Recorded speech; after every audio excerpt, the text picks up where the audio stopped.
Assalamualaikum warahmatullahi wabarakatuh. Selamat pagi. Kami dari kelompok 2 akan menjelaskan tentang mastery learning atau belajar tuntas. Pertama, saya akan menjelaskan tentang sejarah belajar tuntas. Pada tahun 1920-an, terdapat sekurang-kurangnya 2 upaya utama untuk menghasilkan ketuntasan dalam kegiatan belajar siswa.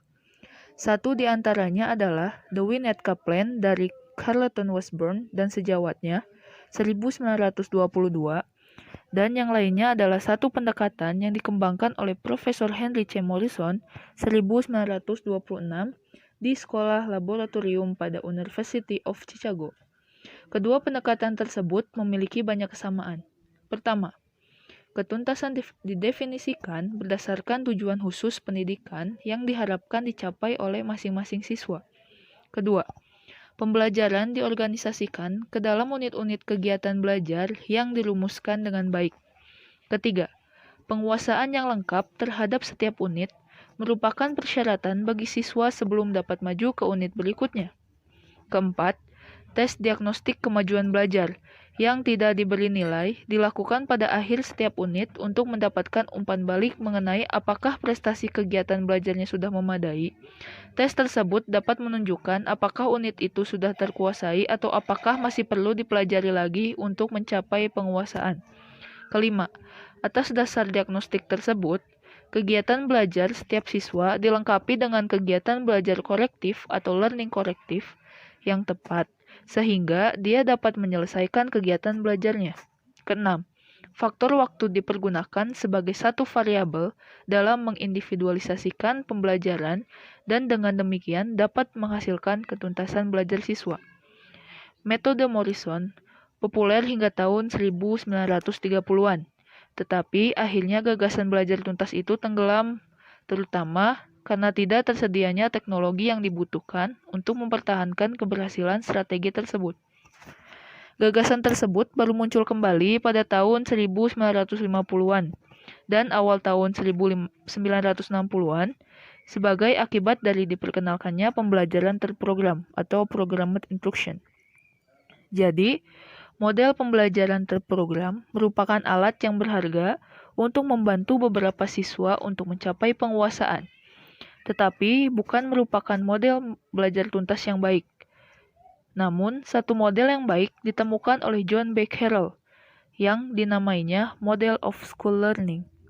Pada hakikatnya, ini merupakan sebuah paradigma konseptual yang menggariskan faktor-faktor utama yang mempengaruhi keberhasilan siswa dalam belajar di sekolah dan menunjukkan bagaimana faktor-faktor tersebut berinteraksi.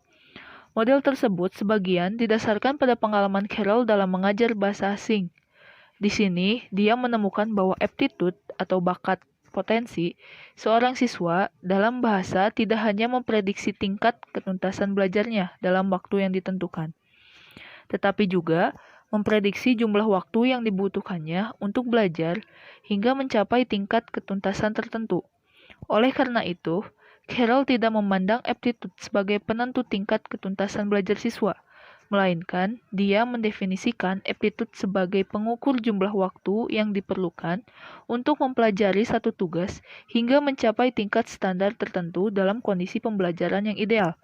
Secara sederhana, dia mengemukakan bahwa jika masing-masing siswa diberi waktu sesuai dengan kebutuhannya untuk belajar hingga tingkat ketuntasan tertentu, dan dia menggunakan seluruh waktu yang dibutuhkannya itu, maka dia dapat diharapkan mencapai tingkat ketuntasan tersebut. Akan tetapi, jika siswa tidak diberi cukup waktu, maka tingkat ketuntasan belajarnya adalah fungsi rasio antara waktu yang benar-benar dipergunakannya untuk belajar dengan waktu yang dibutuhkannya. Selanjutnya, apa itu belajar tuntas atau mastery learning? Sukma Dinata dan Nana Shaudi mengatakan, mastery learning merupakan suatu pendekatan pembelajaran yang menganut azas ketuntasan belajar. Belajar tuntas atau mastery learning adalah pendekatan pembelajaran berdasar pandangan filosofis bahwa seluruh peserta didik dapat belajar jika mereka mendapat dukungan kondisi yang tepat. Konsep belajar tuntas adalah proses belajar yang bertujuan agar bahan ajaran dikuasai secara tuntas. Artinya, Cara menguasai materi secara penuh. Baik, ada juga yang dinamakan dengan variabel mastery learning. Sebelumnya, apa sih yang dinamakan dengan variabel mastery learning? Nah, secara umum, yang namanya variabel itu merupakan salah satu objek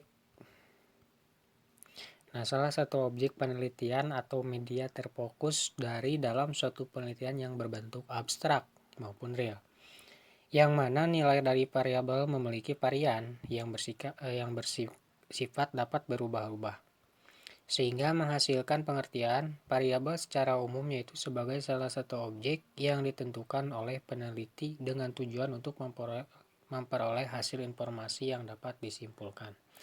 Nah, seperti itu yang dinamakan dengan variabel. Ada juga variabel mastery learning.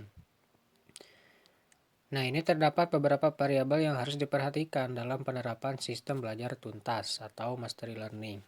Yaitu yang pertama, bakat siswa atau aptitude. Jadi hasil penelitian menunjukkan bahwa ada korelasi yang cukup tinggi antara bakat dengan hasil pelajaran. Lalu yang kedua, ketekunan belajar.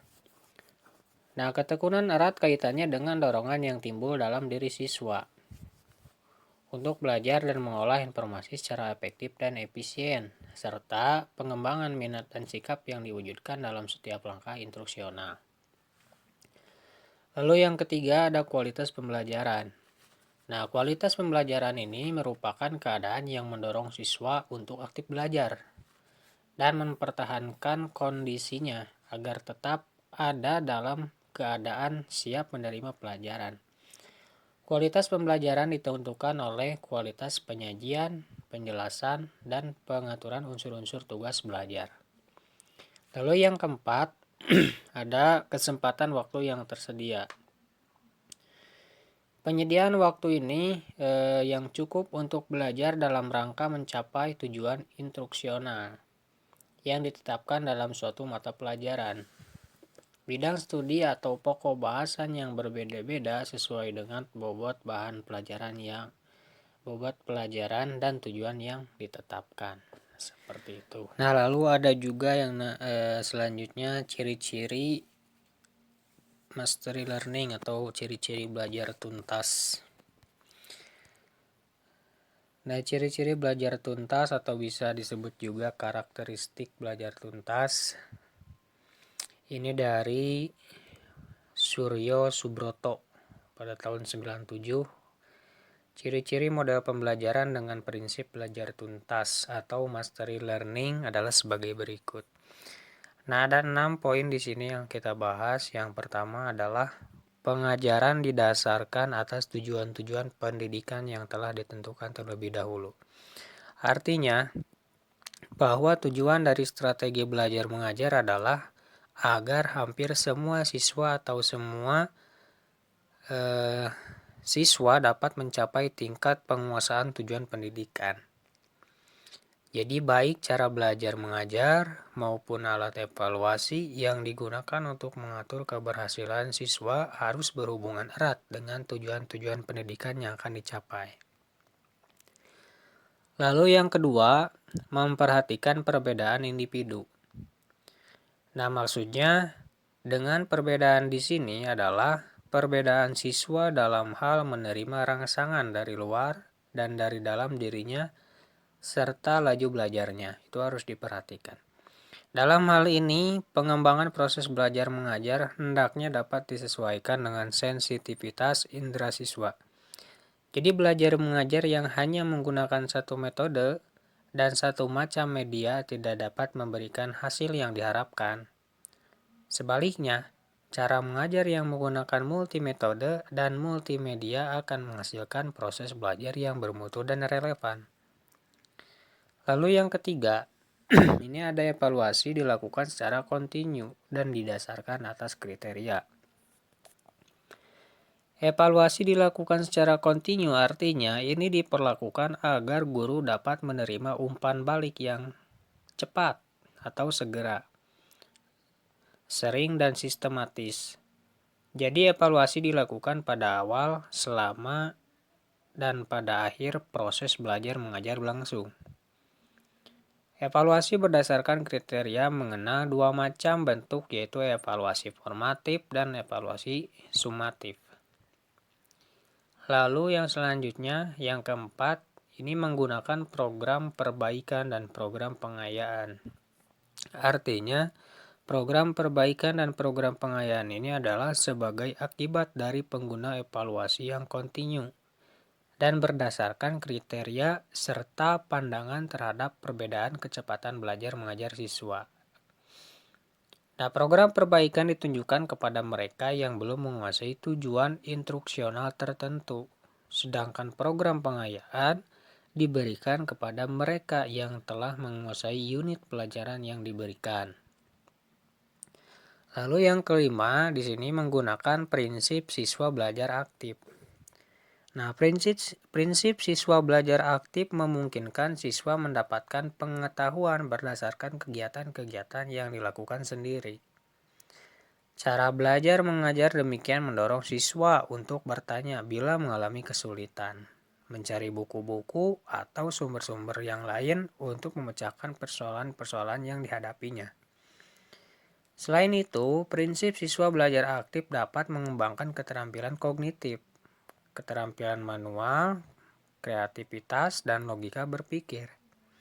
Lalu yang keenam, menggunakan satuan pelajaran yang kecil. Nah, cara belajar mengajar dengan menggunakan prinsip belajar tuntas menuntut pembagian bahan pengajaran menjadi unit yang kecil-kecil. Pembagian unit pelajaran menjadi bagian-bagian kecil ini sangat diperlukan guna dapat memperoleh umpan balik secepat mungkin. Dengan demikian, guru dapat melakukan usaha perbaikan sedini mungkin. Nah, seperti itu. Materi selanjutnya adalah pendekatan belajar tuntas atau mastery learning. Dalam kesempatan ini, kelompok mengutip pendapat Suryo Subroto dalam bukunya Proses Belajar Mengajar di Sekolah, bahwa pendekatan belajar tuntas atau mastery learning ada dua. Yang pertama, belajar tuntas dengan pendekatan seluruh kelas. Pada pendekatan ini, siswa boleh pindah dari pokok bahasan satu ke pokok bahasan berikutnya setelah 85% dari populasi kelas mencapai taraf pemahaman 75%. Artinya, kemajuan siswa terjadi secara bersama-sama. Yang kedua, belajar tuntas dengan pendekatan secara individual. Pada pendekatan ini, setiap siswa yang telah mencapai taraf penguasaan 57% dapat dipindah dari satu pokok ke pokok bahasan berikutnya tanpa menanti siswa lain. Artinya, kemajuan siswa terjadi secara individual. Berlanjut ke materi berikutnya, yaitu prinsip belajar tuntas atau mastery learning. Menurut Sukma Dinata pada tahun 2004, konsep belajar tuntas mendasarkan pengembangan pengajarannya pada 5 prinsip. Yang pertama, sebagian besar peserta didik dalam situasi dan kondisi belajar yang normal dapat menguasai sebagian besar bahan yang diajarkan. Penyebaran peserta didik dalam kelas tidak mengikuti distribusi normal. Yang kedua, guru menyusun strategi pembelajaran belajar tuntas atau mastery learning mulai dengan merumuskan tujuan pembelajaran yang hendak dikuasai peserta didik. Yang ketiga, sejalan dengan tujuan pembelajaran, guru merinci bahan ajar atau materi pembelajaran menjadi satuan bahan ajar yang kecil yang mendukung pencapaian sekelompok tujuan pembelajaran. Yang keempat, penilaian hasil belajar tidak menggunakan acuan norma, tetapi menggunakan acuan patokan. Yang kelima, konsep belajar tuntas juga memperhatikan adanya perbedaan individual. Prinsip ini direalisasikan dengan memberikan keleluasaan waktu, yaitu peserta didik yang pandai atau cepat belajar bisa maju lebih dahulu kepada materi pembelajaran berikutnya, sedang peserta didik yang lamban dapat menggunakan waktu lebih banyak sampai menguasai secara tuntas bahan yang diberikan. Pencapaian hasil belajar siswa bergantung pada kemampuan siswa per orang, bukan per kelas. Dengan demikian, Siswa yang memiliki tingkat kecerdasan atau penguasaan pengetahuan dan keterampilan di atas rata-rata kelas, siswa yang bersangkutan berhak memperoleh pengayaan materi atau melanjutkan ke unit kompetensi selanjutnya. Sebaliknya, apabila siswa tersebut belum mampu mencapai standar kompetensi yang diharapkan, maka siswa tersebut harus mengikuti program perbaikan atau remedial materi. Tuntas atau Mastery Learning.